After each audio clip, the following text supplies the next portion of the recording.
그동안 부동산 정비 사업의 큰 걸림돌로 평가받던 재건축 초과이익 부담금이 많이 줄어들게 됐습니다. 관련 개정법이 오늘부터 시행된 건데 최근 워낙 부동산 경기가 좋지 않은 만큼 시장 분위기 반전까지는 쉽지 않을 전망입니다. 차유정 기자입니다. 재건축으로 얻은 이익에서 최대 50%를 부과하는 재건축 초과이익 환수제. 부담금이 지나치게 높다는 지적과 함께 정비사업의 최대 걸림돌로 평가받아 왔습니다. 관련법 개정안이 시행되면서 부담금이 크게 줄었습니다. 재건축 부담금을 면제하는 기준이 3천만 원에서 8천만 원으로 올라갔고 부과 구간도 완화됐습니다. 초과이익이 많지 않았던 단지들은 부담금 부과 대상에서 빠지게 된 겁니다. 초과이익을 환수하는 재건축 단지는 40% 정도 줄고 평균 부담금도 8,800만 원에서 4,800만 원으로 절반 가까이 감소할 것으로 추산됐습니다. 하지만 이런 변화에도 재건축 시장 분위기가 반전되기는 어려워 보입니다.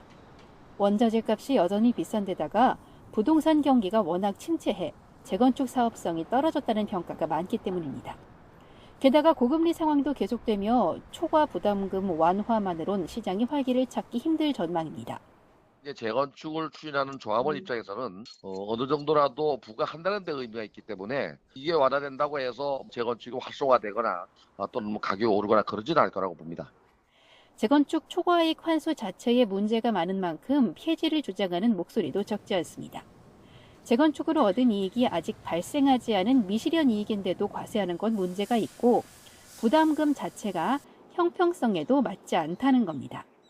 같은 정비 사업인 재개발에는 없습니다. 신규 아파트나 분양을 받아서 새로 입주하는, 같이 입주하는 이런 분양자에게도 부과되지 않습니다. 그런 차원에서 여러 가지 형평성의 문제도 있기 때문에 총선을 앞두고 정치권에서도 폐지 논의에 군부를 대는 분위기도 있지만 당장 법 개정 논의가 이루어지긴 쉽지 않습니다.